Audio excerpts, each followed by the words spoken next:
في يناير من عام 2020 أطلق مستشار الرئيس ترمب وصهره جاريد كوشنر خطة للسلام في الشرق الأوسط عرفت على نطاق واسع باسم صفقة القرن.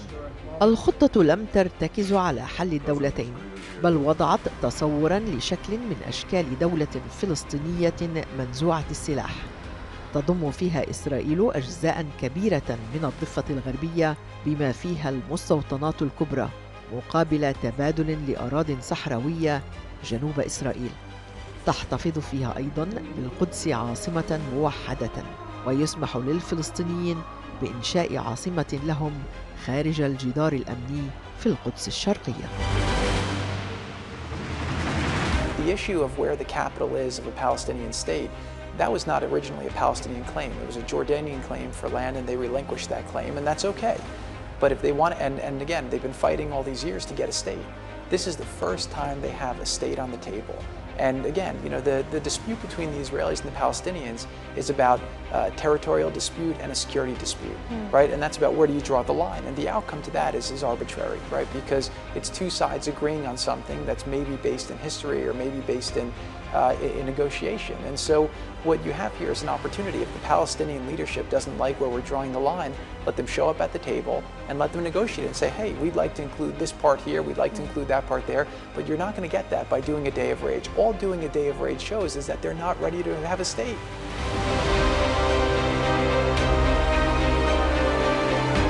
كوشنر ربط هذا الاقتراح بخطة استثمارية اقتصادية ب50 مليار دولار، لكن السلطة الفلسطينية رفضت المشاركة.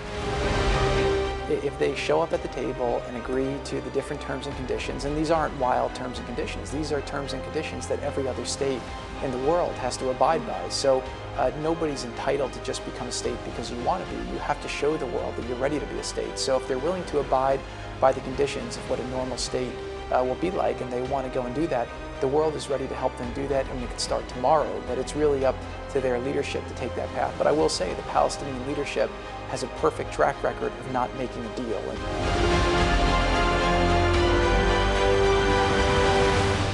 Israel has this much land in the Middle East. I think it's 500 times more Arab and Muslim land than Israel has. So you would have thought there was 800,000 Jewish refugees and there was 800,000 Palestinian refugees.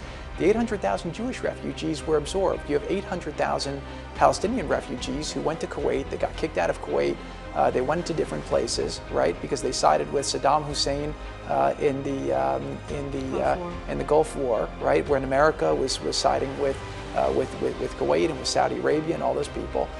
And you have a situation now where these people have turned from 800,000 to 5 million. You have over 50 Muslim countries, and these people weren't absorbed over time.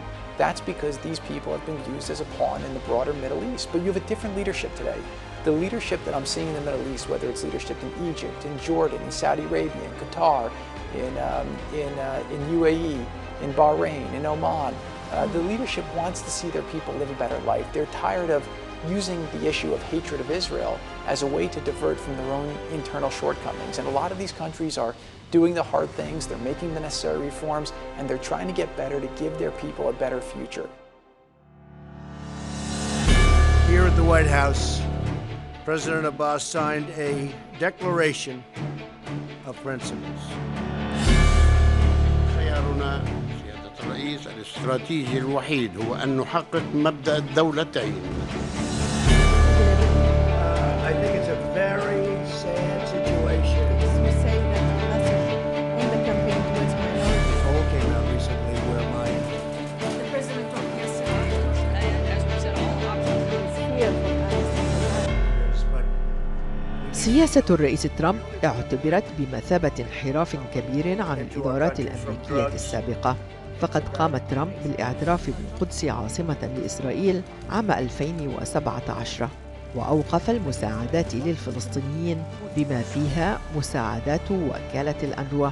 وأعلنت إدارة ترمب أن المستوطنات في الضفة الغربية لا تتعارض مع القانون الدولي، وقامت بإغلاق بعثة منظمة التحرير الفلسطينية في واشنطن. نهج ترمب كان ينظر إليه على أنه يتماشى مع نهج حكومة نتنياهو، لكن الرئيس ترمب وفي أكتوبر عام 2024 تحدث معنا عن خطة مختلفة، وهي إنهاء الصراعات جميعها والحديث عن سلام دائم في الشرق الأوسط.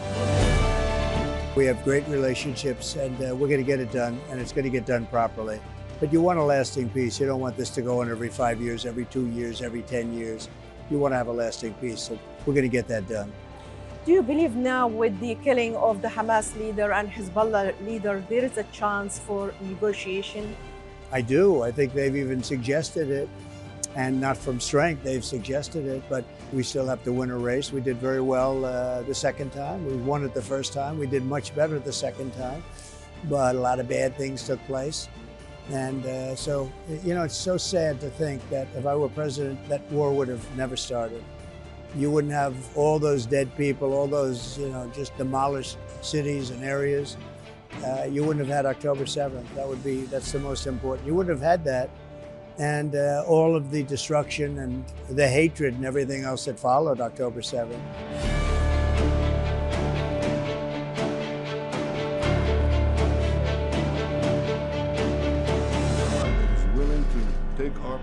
What about the destruction and the death of civilians?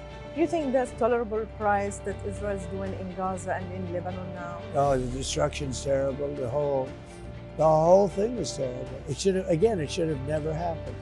If October 7th wouldn't happen, which it wouldn't have, because Iran funds it, and Iran had no money.